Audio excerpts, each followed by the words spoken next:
Qatar's funding of higher education and its influence on college campus. I'm Rebecca Rose, the Combat Anti-Semitism Movement's Director of North American Partnerships. Thank you for joining us today for this timely and important discussion. Recent investigations have unveiled that foreign funding significantly influences the American educational system. Such funding introduces ideologies from abroad into our colleges, including those from non-democratic regions with values contrary to Western principles. The Institute for the Study of Global Anti-Semitism and Policy, ISGAP, Follow the Money Project, has uncovered that Qatar emerges as the foremost foreign benefactor to U.S. universities over recent years. The ideology of the Muslim Brotherhood has thus found its way into academia. Hamas is Palestinian branch, a recognized terrorist organization by several countries, including the United States, responsible for the deadliest attack on the Jewish people since the Holocaust on October 7th, still holding over 100 Israeli hostages in captivity, has since been endorsed and even admired on many U.S. college campuses as part of the so-called fight for justice for the Palestinians. The influx of foreign capital is directly linked to the rise of anti-Semitism on the American college campus. Recent research exposed by ISGAP found the staggering scale of Qatari funding to Cornell University, with over $1.95 billion donated directly to the university from 2001 to 2023. This makes Qatar the largest direct foreign donor to the university. The overwhelming and violent anti-Semitic protests of the last few weeks across American universities has brought these issues to an urgent and imperative moment that we must reckon with. I'm honored to introduce our three distinguished guests with us today, and welcome remarks from Sima Vaknin-Gil, Brigadier General. She is the governing board member of CAM and Vice President for Strategic and Managing Director of ISGAP. She is also the former intelligence officer in the Israeli Air Force, having served as the Chief Censor of the State of Israel and Director General of the Ministry of Strategic Affairs and Public Diplomacy. Sima is an expert in intelligence work, data, and research-based action and campaigns, the delegitimization campaign against Israel, the BDS movement, and anti-Semitism. Welcome, Sima. Welcoming also Haras Rafiq, who has been a counter-extremism and counterterrorism expert since 2004, and was, until the end of 2022, the interim managing director of ISGAP. He is a trustee of Secure Canada and the American Center for Countering Extremism. Prior to this, Haras has served as CEO and board member of the world's first counter-extremism think tank, Helium International, and a founding trustee of the UK charity, Muslims Against Anti-Semitism. In addition to this, Haras has been a trustee of the UK and French government securities think tank, the Franco-British Council. He was also a member of the advisory group on online terrorist propaganda at Europol's European Counterterrorism Center. As part of his work, Haras has advised numerous UK prime ministers, presidents, and secretaries of states around the world. Thank you so much for joining us, Haras. Dr. Charles Small is the founding director and president of ISGAP and director of the ISGAP Wolf Institute Fellowship Training Program. Charles is a human rights advocate and is active in the struggle against contemporary anti-Semitism, the demonization of Israel and the Jewish people, and how it relates directly to other forms of hatred and reactionary social movements. Charles is the author of several books and speaks widely on these matters at universities, governmental organizations, and other public institutions. Thank you, Charles. Dr. Jonathan Schanzer is a senior vice president for research at FDD, where he oversees the work of the organization's experts and scholars. Jonathan previously worked as a terrorism finance analyst at the U.S. Department of the Treasury, where he followed and froze the funding of Hamas and Al-Qaeda. Jonathan has held previous think tank research positions at the Washington Institute for Near East Policy and the Middle East Forum. He has written hundreds of articles on the Middle East and U.S. national security. His most recent book is The Gaza Conflict 2021, Hamas, Israel, and the 11 Days of War. Thank you so much to each of you for being here with us today. Sima, the floor is yours. Thank you very much. With such three distinguished speakers, I would like to speak very shortly and welcome you all to, I think, the most timely webinar we could have done on the issue at hand. CAM is all about creating the platform for cooperation between communities, between faith, and do advocacy based on data. And this is exactly what we're doing also in this webinar. Ever since October 7th, we have seen a spike in anti-Semitism. It's an eruption of anti-Semitism. The scenes that we are seeing on campus and experiencing on the street is something which is unprecedented. In the last 2 decades, actually since Durban 2001, we have seen a steady and constant rise in anti-Semitism, but what we are seeing since 2020 is distinct, and it's something that I think most of us have not anticipated. It's fast deteriorating into something which to some of us reminding the 1930s of the last century. In campuses, it is faculty members and its students who are leading this extreme and violent discourse and conduct. And actually, campuses, mainly in the US, but I have to say not just in the US, have become breeding ground for anti-Semitism, contemporary anti-Semitism, as people call it. But actually, this is classical anti-Semitism, old anti-Semitism, under guise of so-called legitimate discourse about Zionism and Israel, and whether we are occupiers or colonizers or whatever. If we have learned something in the last few months, is that there is no difference between the two. And Jews are paying the price simply for being Jews in the streets of US.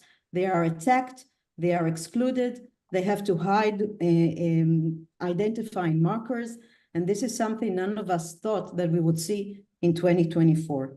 It's important to say that there are some social trends and ideologies that have nothing to do with anti-Semitism. It has nothing to do with Israel or the Middle East or Jews, but they amplify hate speech, they amplify polarizing discourse, and this is something that we need to take into account because this is bigger than just the fight against anti-Semitism. This is something that affects the whole West. These extreme progressive ideologies promote simplistic and superficial discourse, binary one, which puts you on one camp from which you cannot divert or change to another one. So either you are white and privileged and strong and colonial oppressor, and therefore you are bad, or you are non-white, marginalized, weak, and oppressed, and therefore you are good. It's all about discourse of race and color. And if you bring in intersectionality, another ideology that actually combines between all the weakness in the world and combines struggles. In this discourse, Jews and Israelis are on the wrong side of the equation. Everything the oppressors does is bad, and everything the oppressed is doing is good. And therefore we see something which is quite unique, that the young progressive generation in campus in the US are suddenly supporting terror groups like Hamas and Hezbollah and the Houthi and countries like Iran. They have nothing to do with liberal values, and yet they're being supported by those forces on campuses. The main question with which we will deal today in this webinar is who profits? Who profits from this fueling of this discourse? Who funds it? Why? What for? What are the ideologies that stands behind this sophisticated machine that takes over hearts and minds of young American kids?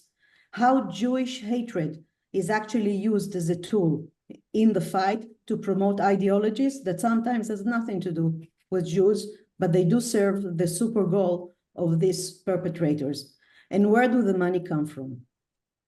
ISGAP has been trying to answer these questions ever since it was established in 2004, and Follow the Money project, with which we will hear today, is the flagship project that's trying to expose where the money is coming from, who is paying for what, and where does it go, and what's the impact. Thank you. Thank you so much, Seema. Haras, the floor is yours to begin laying the groundwork for today's discussion.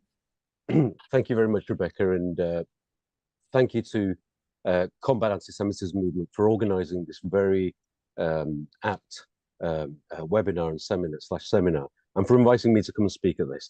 I want to talk about and lay the scene, as both Rebecca and Seema have mentioned, around the ideology, and really talk about Islamism, the Muslim Brotherhood, and Qatar, primarily in this instance, but also look at some of the consequences of this ideology some of the mechanisms, and try to look at who's actually profiting from it and what is their ultimate goal. But before I start that, I just want to touch on a couple of definitions. Some of you may have heard the term Islamism, and some of it think it's a term that has been made up by intellectuals in the West. Well, first of all, it hasn't. It's a term that has come from the Muslim Brotherhood, and they use the term Islamiyun to differentiate themselves from ordinary Muslims in Egypt at the time. And there is a distinct difference between Islam, the faith, and Islamism. In the same way that there is a difference between social and socialism, social is the way that we interact with each other. Socialism happens to be a distinct political ideology that just happens to be left of center. Islam is a religion practiced by just under 2 billion people around the world in so many different ways. And for 1400 years, people have been excommunicating other Muslims, Muslims against other Muslims, believing that they are the real Muslims and others aren't. Islamism and Islam is very much, if you look at the word Islam, it very much means surrendering to one deity and attaining inner and outer peace. Hence the reason why Islam comes from the root salam, peace.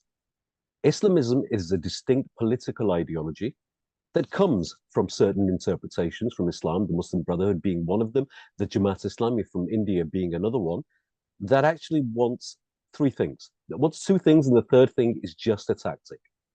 The first thing is to set up a utopian Islamist state and enforce a version of jurisprudence based on Sharia, a state law on everybody.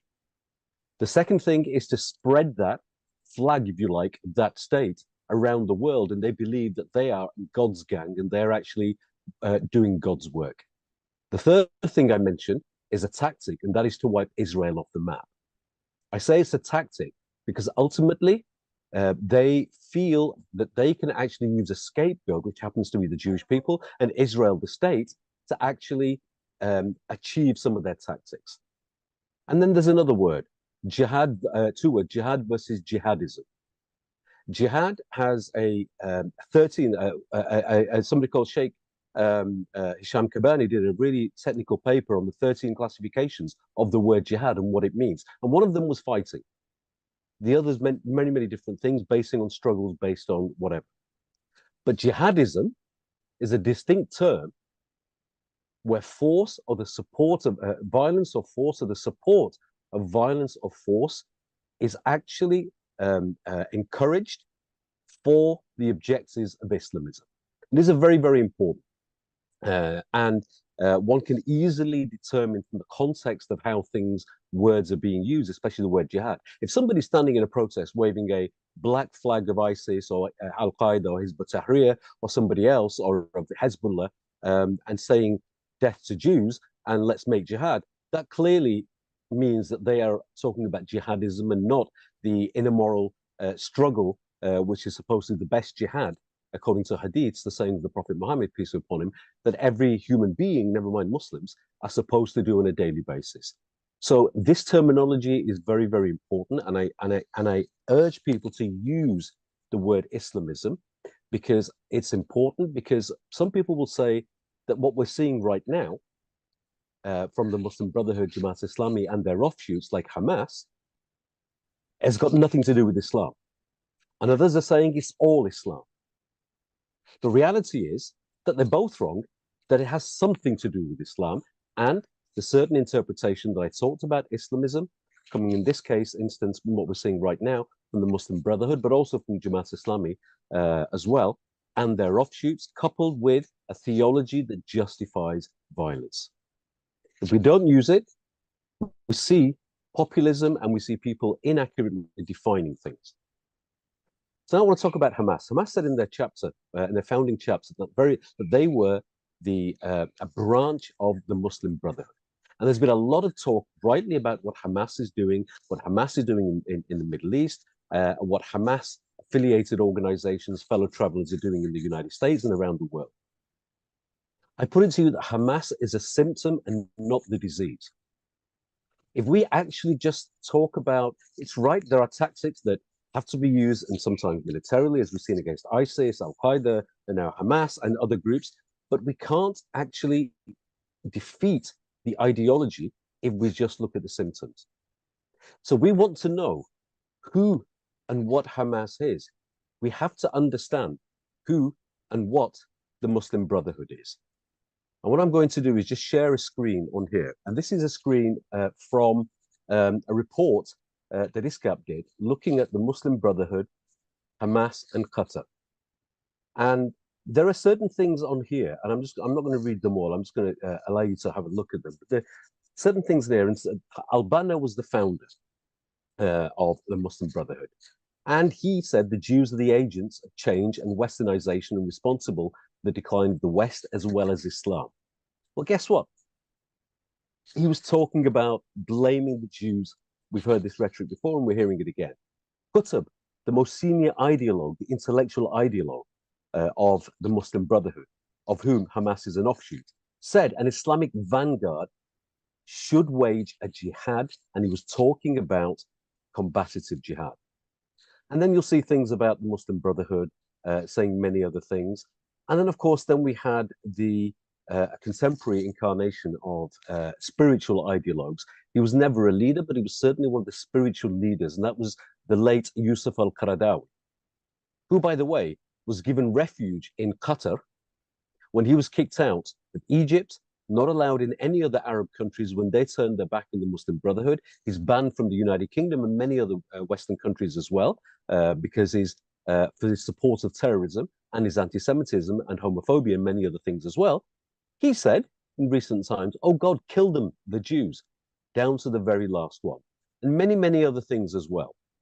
But if we look at the book that Qutb, the main ideologue, published, which was called Milestones, we'll see very much in there that the whole book is around the three tactics that I mentioned about Islamism. And every contemporary Sunni jihadist organization, groups like Al-Qaeda, groups like ISIS, groups like Hamas, have all been inspired ideologically from the Muslim Brotherhood, and many of their leaders have been senior members in the Muslim Brotherhood chapters. So this is very, very important to understand. Now let's move on to the Middle Eastern countries. Now, Middle Eastern countries for decades, countries like Bahrain, Saudi Arabia, even the UAE, Kuwait, and Qatar have been responsible for funding this ideology around the world for decades. But over the last 10 years or so, for their own reasons, and some of the reform work that certainly in countries like Saudi Arabia and the UAE, especially, and Bahrain, they've actually started to realize that the Muslim Brotherhood ideology is actually a threat to their own very existence. So they started banning them. They've stopped their support on the whole for Muslim Brotherhood Islamist-based organizations, not just in the country, and they've made it illegal in the country to be members and supporters of the Muslim Brotherhood, but also around the world. But there's one country in the Middle East that hasn't stopped doing it, and that's Qatar. And Qatar has been spending billions rather, and has almost $1 trillion, between $500 billion and $1 trillion worth of soft assets, soft power assets that they have around the world. They've been funding our university institutions through groups like Qatar Foundation, which they claim are independent. They claim they are set up as independent bodies and organizations, but in actual fact, they're actually owned by the emir or members of the royal family in different cases. Al Jazeera is another one. So they've been spending a lot of money around the world, and Charles will allude to that and talk about that a little bit more, about certainly some of the work that ISGAP has done. But why is Qatar also important? Qatar is, in the same way that we think about the Chinese government, the Chinese Communist Party, and China, we have to start thinking about Qatar and the Muslim Brotherhood. The Muslim Brotherhood, Islamism per se, is right at the very core, the very infrastructure, the very institutionalized organizations and the royal family themselves.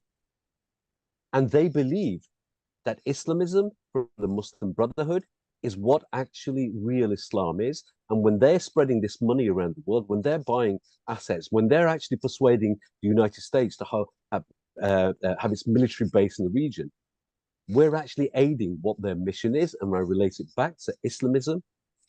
and the three things. About 7 or 8 years ago, when I was at Quilliam, about three of us sat in a room, and we initially started off tackling Islamist extremism and terrorism. And we realized that there was alliances starting between the far right, the actual far right, not populist, the far left, as we call them, the regressive left, and Islamist theocracies. And we coined this term, the triple threat. And we realized that the front line for this triple threat, there is a threat to our liberal secular democracies in the West, is anti-Semitism, because the one thing that binds them together is their anti-Semitism and their hatred of Jews and Israel. Since October the 7th, one of the things that Hamas has been able to do, and experts like myself and many others, when Al-Qaeda, when Osama bin Laden was actually killed, we were thinking about what's next. And I remember having a conversation with a senior civil servant who actually said to me, Harris, the job's done. We've defeated defeated Al-Qaeda, the ideology, and that's it. Al-Qaeda's gone, and we can get on with being normal human beings around the world. And we published a report at the time called "It's the Ideology, Stupid," and it was actually referring to him. And we were waiting for what comes next. And of course, ISIS declared the Islamic State. ISIS were defeated militarily, and we were waiting for what comes next, because you can't defeat an ideology just by law and war. And what's happened after the October the 7th, there is a brand, and we're calling it Hamas International. That's just my working title for it. It's not an actual name. And what they've been able to do is spread Islamism beyond Islamists. The ideology of Islamism, through entrism, through penetration, through decades and decades of funding from certain countries in the Middle East, which has stopped, and now Qatar, primarily, they've been able to infiltrate all the different parts of civil society, from students all the way up to political arenas. And they've been able to formally bring together the far right, the far left, and something that's not happened for 1400 years is the majority of the different sects within Islam of Muslims to have this hatred, to have this cause, which is Gaza and Palestine. And the thing that's bound them together is the hatred of Israel, which is the home of the Jewish people. And we have to, as a civil society, recognize that. Otherwise, what we're doing is we're just playing whack-a-mole, and it's Hamas right now. Yes, Hamas needs to be dealt with. Yes, we need to deal with the student process. Yes, we need to deal with all of these things. Yes, we need to deal with anti-Semitism. But if we don't get to grips with the ideology and put in certain tactics and certain ways of working, whether that's law, whether that's grassroots, whether that's the debate, whether it's academia, the real threat is not just to the Jews. The real threat is to our way of living in the Western world and the rest of the world, because people like me and other Muslims who don't believe in Islamism and their cause are just as much a legitimate target for them. Thank you. Thank you so much, Haras. That was incredible, and we really value your expertise. Charles, the floor is yours. Maybe you could talk a little bit about what's going on the college campus and how these things affect each other. Okay, thank you, Rebecca. And following on Harris's important remarks, I'll sort of try to continue the logic of the presentation. So picking up on the Muslim Brotherhood, I think we need to understand, as Harris was pointing out, who is and what is the Muslim Brotherhood and what is their ideology. So in terms of anti-Semitism, we have to understand that within the Muslim Brotherhood, the perception of the Jew and Israel is a core element of their ideology. It's not the rantings and ravings of the extreme wing or the military wing, but the anti-Semitism is a core element of its ideology. You can basically say that the Muslim Brotherhood, which Harris is pointing out, started 100 years ago in Egypt and has branched out through the region and also in the Western world, as we now see. Basically, the Muslim Brotherhood, I would argue, is a perversion of the great religion of Islam, combined with European anti-Semitism and even Nazism. So what the founding intellectuals of the Brotherhood did was take the protocols of the Elders of Zion, the most pernicious, dangerous forms of European anti-Semitism, which was the ideological foundation of Nazism. The protocols of the Elders of Zion discredited the Jewish communities of Europe, and this sort of racist anti-Semitism led to the final solution and to the Holocaust. So what we see being played out on a religious level in this sort of theology or the ideology of the Brotherhood, the fact that Israel exists is sort of against their principles. In their worldview, a Muslim cannot be equal to a Jewish person. So even if the state of Israel was the city-state of Tel Aviv, where Jews, Muslims, Christians, men and women, heterosexuals, gay people were equal under one legal system on what is perceived as Islamic land, this would not be tolerated and would have to be destroyed. And what's important to note is that the Jewish people through the state of Israel are the only others, or the only non-Muslims that have self-determination on what the Brotherhood perceives to be Islamic land. So this is very important. This self-determination of Israel cannot be accepted by this sort of narrow reactionary form of Islam, which combines its theology with European anti-Semitism and even Nazism at its very core. So this is the Brotherhood. What we've been finding at ISGAP since the October 7th massacre, we've been following, or the pogrom, we've come out with a series of reports at ISGAP on the funding of Qatar in American universities. So Qatar is a country of less than 350,000 citizens, and it's giving more money to American universities than any other country on the planet. So a tiny country of 350,000 people, we estimate, is giving many tens of billions of dollars to American universities. As Seema and Harris pointed out, one of our reports was dealing with Texas A&M. We uncovered a contract with Texas A&M in which the Qataris were giving Texas A&M $1.3 billion in a contractual agreement in which Texas A&M gave up all of its intellectual property to Qatar. We found 502 research projects. Some of these research projects could have military and even nuclear dual-use implications. So we're calling for transparency. And we find it alarming because Qatar has good relations with their neighbors in Iran, the Iranian Revolutionary Regime, with the Taliban, even with Al-Qaeda. And we know that they've been funding and supporting Hamas, which is an offshoot of the Brotherhood. The royal family of Qatar has a bay'ah. In Islam, a bay'ah is a spiritual oath. So the royal family of Qatar, the Qatari regime, is not only following all the fatwas and edicts of the Muslim Brotherhood, but we argue that are sort of pushing ideologically the agenda of the Muslim Brotherhood in the West by using soft power, by funding and supporting top universities. So this is key. Yosef Kawadawi, as Harris referred to, who was a spiritual leader of the Brotherhood, he passed away about 18 months ago. He argued throughout his life that the true believer, the true Muslim, is obligated to complete the work of Hitler. So this is the regime funding our best universities. And in a sense, you don't have to be a rocket scientist to understand that if a regime that thinks that the true believer, the true Muslim, in this twisted, narrow version and perversion of Islam needs to complete the work of Hitler, then when universities are receiving billions of dollars, Texas A&M 1.3 billion, we found 1.95 billion at Cornell University, and we also uncovered the fact that the Qataris created a medical school and hospital in Qatar. They invested $8 billion into that medical school system that's being operated by Cornell. So they're pumping in billions of dollars. So, and this use of soft power, funding Middle East studies, funding professorships at our best universities, has shifted the discourse when it comes to Jews, Israel, and Zionism.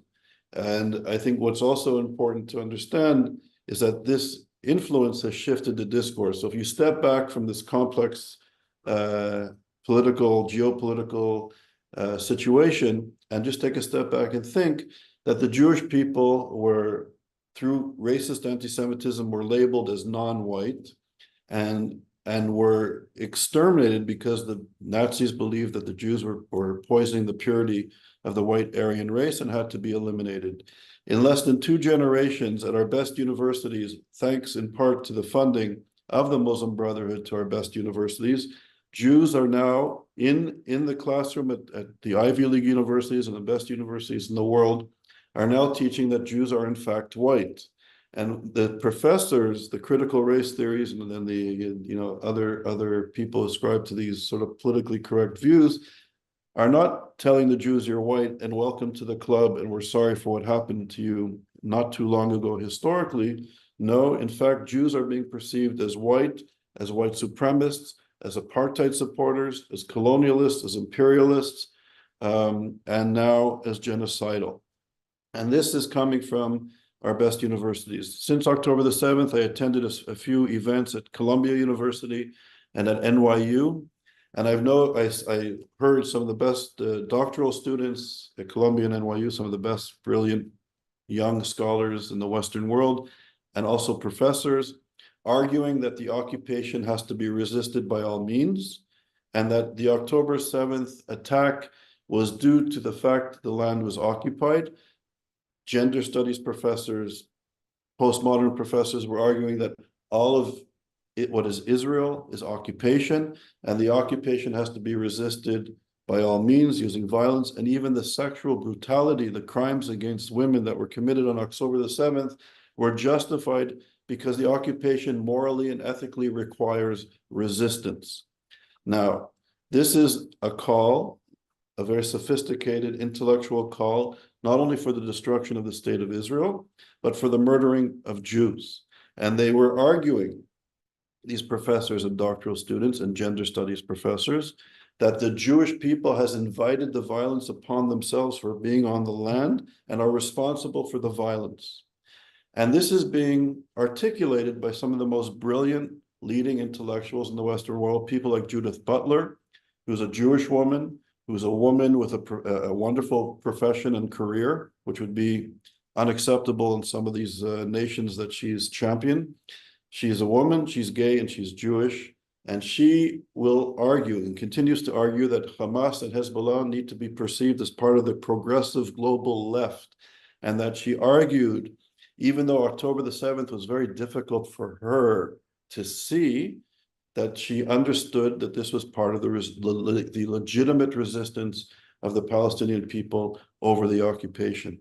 People like Rashid Khalidi, the former head of propaganda for the PLO, who's now the Edward Said professor at Columbia University, always teaching people in his classes that Israel is a white settler colonial apartheid enterprise, right? So delegitimizing the very connection that the Jewish people have to their land, right? To the indigenous people of Israel. So delegitimization at the intellectual level in the classroom helped, and the machine oiled by Muslim Brotherhood Qatari funding coming to our universities. This is at the intellectual political level, and we're beginning to see, leading up to October the 7th, this public discourse in Europe and North America beginning to get traction. And then we have organizations like SJP, the Students for Justice of Palestine, who come out of the AMP, the American Muslim for Palestine organization, which is connected directly to the Muslim Brotherhoods. The Muslim Brotherhood, AMP, SJP, linked directly to the Muslim Brotherhood ideology, and they've been operating on university campuses for many years now, started by a professor at Berkeley, Bazian, who is also connected to the Muslim Brotherhood. So you have Muslim Brotherhood ideology parading themselves as progressive, anti-colonial politics and movement, which appeals to, young American and Western European students. They know the language, what to use, but they're really driving home a genocidal, anti-Semitic, anti-Zionist, anti-Israel politics on campus. 2 days ago, we came out at ISGAP with a report on SJP, and I urge everybody to look at it. It's on our website at isgap.org. And we see the connections also, for the first time that I know of, there was a clear connection. The lawyer for AMP acknowledged that they were funding SJP events and JVP, Jewish Voices for Peace, which was basically a front for SJP and Bazian himself, and connected to the Muslim Brotherhood. So imagine having Jewish American students, you know, connected to the genocidal anti-Semitic movement of the Muslim Brotherhood and parading themselves as progressive Jewish people. This is sort of the twisted discourse on our campuses. And I think if we and I'll be brief, and I know I'm running out of time, but I think for those of us concerned about anti-Semitism, we need to know the mind of our enemy. We need to know how the money is coming in and affecting campus politics. We need to know the ideology of the Muslim Brotherhood and SJP and AMP, and how these organizations are manipulating college discourse, where we have young people on campus supporting Hamas. SJP literally said after October the 7th that they were not just supporting the people of Gaza or the Palestinians of Gaza or the Palestinians at large, or calling only for a ceasefire. They stipulated that we are Hamas. We are part of the struggle, a terror organization in the United States and many other countries. So I'll leave it there and turn it over to my colleagues. And thank you very much for having me. Thank you so much, Charles. Certainly just an unbelievable perversion. I don't think we ever thought we would truly see. Jonathan, we'd love to hear from you, your insights. Sure, thank you. Great to be with everyone. I thought maybe for my portion of today, I could talk a little bit about the Qataris and dig a little bit deeper into that, as well as a little bit of what we're hearing on campus. I know Harrison and Charles have talked each about elements of this, but let me try to unpack this in a way that I think resonates here in Washington. Look, first of all, we just need to understand the Qataris. Yes, it's a deeply ideological country. It is, we could maybe even call it the last remaining Wahhabi country in the Middle East. They are proponents of the Muslim Brotherhood, as you've heard, and they have bottomless wealth in order to promote it. The 330,000 citizens of Qatar, they are a minority in the country of roughly 2 million people. Everyone else there is literally the help. They have really almost no overhead to speak of, and so the 10 or 11 or 12% of the world's gas reserves is at their disposal for investment around the world. And they have taken advantage of it. They've taken advantage of it here in the United States, where they have convinced the Biden administration to name them a major non-NATO U.S. ally. And that comes with a certain amount of respect, and it comes with agreements with the United States. Of course, we have our largest air base in the Middle East there, the Al Udeid Air Base. It was built by the Qataris as a means to keep the U.S. Military there as the defenders of the country, because they don't have a military. This is, in fact, actually a very vulnerable regime at the end of the day that has been very aggressive in the way that it has asserted itself around the world. I'm particularly concerned about the investments in the United States. This is a country that sponsors the congressional baseball game every year. They kept the Metro open during the Stanley Cup run of the Capitals here. They have every major white shoe law firm on retainer, lobby firms on retainer, public relations firms on retainer, and the idea is to conflict them all out in the event that Qatar steps in it, which they invariably do. Now, take that and then begin to dig a bit deeper, as Charles and his colleagues have, looking at the money that's been spent on campus. And there we have literally seen billions of dollars. Our estimates at FED are somewhere around $6 billion just over the last decade. That may be a low ball. And in fact, I'd be shocked if it wasn't a low ball. I know, Charles, you've looked back at funding going back to the beginning of this century. We've spent a little, well, we've narrowed the search, but look, we can see the impact already. And I'll get to that in a minute, but just so you understand the amount of money that's sloshing around, we're looking at, I mean, I would actually start with looking at Education City, which is a structure that the Qataris built just outside of Doha. Education City has satellite campuses of Texas A&M, Georgetown, Cornell, Northwestern, Virginia Commonwealth, and Carnegie Mellon. And those are just the schools that have openly affiliated. There's a British school, by the way, a French school there as well. And then there's the money that is sloshing around here on campus without the agreement of setting up a satellite at Education City. And you can see, you know, all the or a lot of the major schools have agreed to take Qatari funding. By the way, they should have been disclosing this at the Department of Education. I do think that we're going to start to see some federal action forcing greater disclosure about this. But I will just say that the net impact of this, we can say that, you know, perhaps the Qataris have been able to convince universities to bring on Islamist professors that align with Muslim Brotherhood ideology, or that people would be more tolerant of said ideology on campus, or more tolerant of the anti-Semitism and radicalism that we're certainly now seeing on display.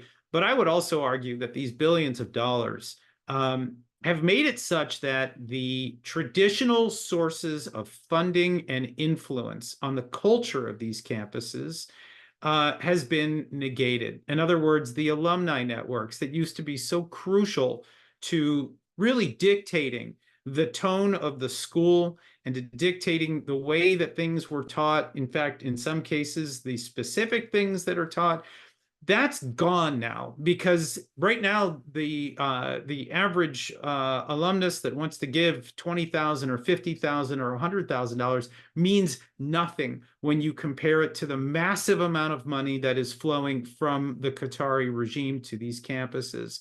And so I think we've got a lot of thinking to do here in the United States about what can be done to preserve the culture, the celebrated culture of a lot of our top universities. And I think that's been missing. I think a parallel, and this has been brought out by a colleague of mine by the name of Craig Singleton. He did a lot of work on the Confucius Institutes that the Chinese Communist Party has been operating on campuses across the United States. He was able to get, I think, a number of legislators and folks within the federal government to sit up and take note at the way that these Confucius Institutes had penetrated education, and that, you know, the way in which they were being wielded had clearly started to impact the way students viewed the CCP and the potential dangers. The way that the Qataris have infiltrated the American education system, in my view, is no different, and that we need to begin to very clearly draw these parallels between China and the Qataris. Of course, the Chinese are not major non-NATO allies, but I would argue that the Saudis should not be either. They are not just sponsors of Hamas, they're sponsors of Al-Qaeda, they're sponsors of the Taliban. We have seen individuals associated with ISIS finding safe haven in that country. This is a state sponsor of terrorism, under, I think, acting under the guise of being an American ally. Just a last note here is that, you know, there are people who are drawing direct parallels between the SJP protests that we're seeing on campus, some of the violent anti-Semitic annihilationist rhetoric that we're seeing on campus, and they're drawing a dotted line or a direct line to Qatar. I have not seen any evidence of the Qataris funding this activity directly. What we can say is that, and Charles mentioned this one group, AMP, American Muslims for Palestine. We do know that they are active on a great number of campuses. SJP, which they helped to spawn, has activists on some 200 campuses right now. The executive director of AMP, a man by the name of Osama Abu Ershad, has actually been spotted on a number of these campuses, holding the microphone, leading some of the chants, trying to get students riled up. We, you know, I think it's interesting to note that there are outsiders that are driving some of this activity, and I certainly think that that should be relevant as campuses address this problem. I do want to note that there is at least one potential Qatari angle here that has not been reviewed, and that is that Osama Abu Ershad, this individual I just mentioned, has been affiliated with a Qatari group called the Arab Center for Research and Policy Studies. I would be curious to learn more about this group right now. Not much is known, but that may be an angle worth exploring as we try to assess what is exactly happening on campus and how outsiders are in fact driving this. Last just data point here is I've heard from now Texas A&M as well as Columbia that 2/3 of those arrested on campus have been outsiders, not students. So the question now becomes, who are these outsiders? How are they getting there? And are they being coordinated? These are questions I'd like to answer. Don't have all the answers yet, but perhaps we can discuss that in future conversations. I'll end there. Thank you so much, Jonathan. Thank you each for your excellent presentations. I want to switch gears a little bit to some Q&A. My first question is for Charles. You spoke about the need to fully address the ideology in academia, and these theories of decolonization, intersectionality have really created a generation of anti-Zionist, anti-Semites. Wouldn't this suggest that academia itself needs reconstructing? And how can we argue reason in a postmodern world where objective truth is no longer valued? So that's a great question, and I have to answer it in like 30 seconds. It's a very important question. I don't think I have an easy answer, but I think, you know, there's this assumption that scholarship and our best universities are somehow, you know, above the fray of the politics of hatred, and that it's a space where people come together to learn and expand their minds and consider and debate and discuss, you know, old ideas and new ideas. But I think we have to remember, and I don't want to be too melodramatic, that during the times of the Holocaust, during the rise of Nazi Europe, the rise of Nazism in Europe and in Germany, the only institution that voluntarily gave up its students, gave up its members, its faculty and students, were the universities. It wasn't the unions, it wasn't the military, it wasn't the police, it was the intellectuals that gave up its Jews voluntarily.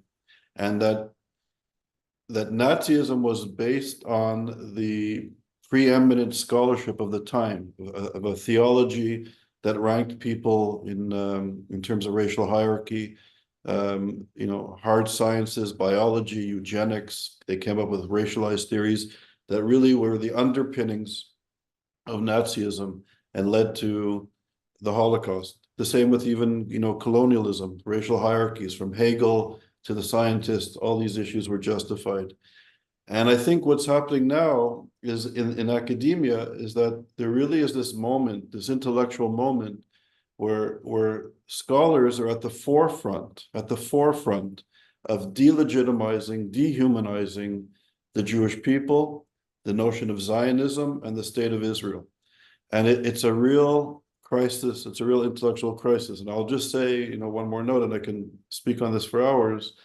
You know, I'm always reminded of the words of Elie Wiesel, who always taught that anti-Semitism and the demonization of Israel is not a parochial problem for the Jewish people or for Israelis. Anti-Semitism is a form of hatred that once it's unleashed, it attacks human decency and democracy. And I think we're beginning to witness this. And you know, going back to the Muslim Brotherhood, their goal, and we're working on a report on the project, on the, you know, on the mission and the strategic goals of the Muslim Brotherhood. One of their goals was to move Israel away from the United States and from the West and isolate it and destroy it. And also to use anti-Semitism, these are documents that were discovered over 40 years ago in Switzerland, to use anti-Semitism to fragment and weaken the United States of America, the greatest democracy. Israel's the small Satan, America, the big Satan.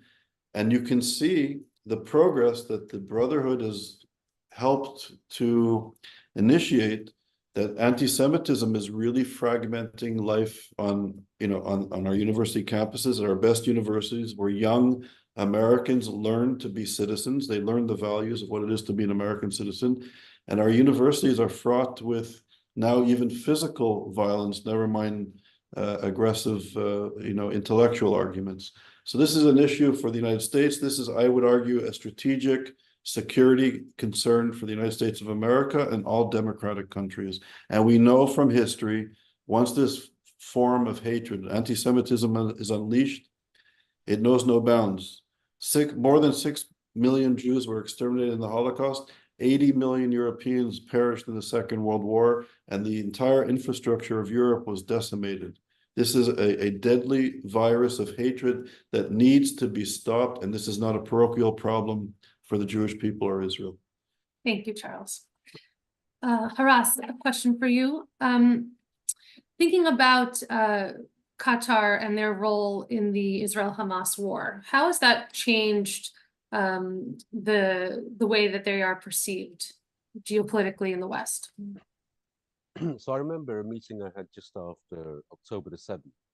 And in that meeting, I remember saying that, look, Qatar is going to play very well this double role of, on the one hand, being the country that actually housed senior and still houses the leaders of Hamas, the Muslim Brotherhood in Qaradawi, and many others. And on the other hand, the friend that can help negotiate the release of the hostages and can be the knight in shining armor that can come in and help to save the day. I think that certainly people are starting to wake up. I think people, not enough, but some people are starting to wake up. And I think the debate has started as to what is and are Qatar's real objectives and real goals.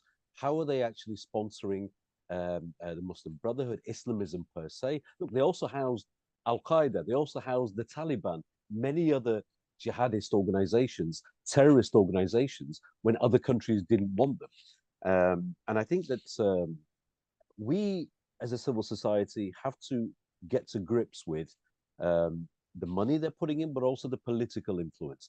I think, and I hope that pressure will, and it is and will start mounting on Qatar to do the right thing. But also on the flip side, we also need, as members of our civil society, to recognize that, look, we all talk about Hamas, we talked about ISIS, and we talked about Al-Qaeda, and we all talked about them as extremist organizations. The reality of the situation is that Hamas, ISIS, Al-Qaeda did not breed extremism. Extremism bred them. And as soon as we start to understand that conceptually and practically, because ISIS, Hamas, Al-Qaeda don't actually radicalize anybody. They take people at groups like the Muslim Brotherhood and others, that's a different lecture talking about the pathways to radicalization, that have been taken to a certain point and are able to create this binary worldview, them and us, belonging to this gang. Everybody else outside of this gang is actually complicit in some sort of oppression, that these groups come in and tip them over. We have to understand and recognize and do something about the fact that Qatar is playing this dual role, and Qatar is responsible. Look, there are other countries as well. Turkey is also involved in funding various initiatives, especially more so in North America than other parts of Europe. But quite often some of that money may well have found its place away from Qatar in the first place. But that's a different subject. But I think the conversation and the debate has started, but we have a long way to go. Texas A&M, based on the work that ISGAP did, the pressure that was mounted on them, actually made a statement that they're going to pull out of Education City. And there was a whole disinformation campaign organized by Qatar and their supporters of the Muslim Brotherhood against ISGAP. Well, ISGAP wore that as a badge of honor, that the fact that they wouldn't be attacking the organization and its members unless it was starting to make a difference. So it started. There is a lot more to do, and I keep talking about the three key areas: the political, and in that you have the policy, you have the armed, the military, etc. We have the debate, and I always put that in the middle. And in that debate, we have academia, we have social media, we have a whole bunch of other things, and grassroots. And academia is one that crosses, I guess, across these two. Those are the key three areas we have to focus and recognize who and what Qatar is and what they're doing. It started, but a long way to go. Thank you so much. Finally, Jonathan, what meaningful steps can the United States officials take to immediately address and confront the intervening foreign states? Well, look, I think a big part of this is going to have to be disclosure. We need to get more of our universities, by the way, think tanks too, they've been susceptible to some of this foreign funding. the fact that not all of this has been declared, not all of it can be seen yet by the general public, I think is a huge problem. I mean, when people testify before Congress now, they need to get up and they need to declare if they receive foreign funding. If think tanks receive foreign funding, they need to say so that members of Congress know of a potential conflict of interest before those opinions are heard. I don't know how it's any different for for the general public when it comes to reports that come out from various think tanks that may be funded by the Qataris or other foreign actors. Universities themselves, if they're taking this money and then they're producing scholarship that may be a bit more friendly to the Qataris or may turn a blind eye to some of their terrorism support, that strikes me as just a major oversight. And we are aware that of efforts that are underway now to address this. But I think even there, whatever the threshold is, it's probably still not short enough. I mean, we should be knowing about anything over, let's say, $50,000 or $100,000. We should be seeing every time foreign money touches our university system. We should be looking at the C3 system in general.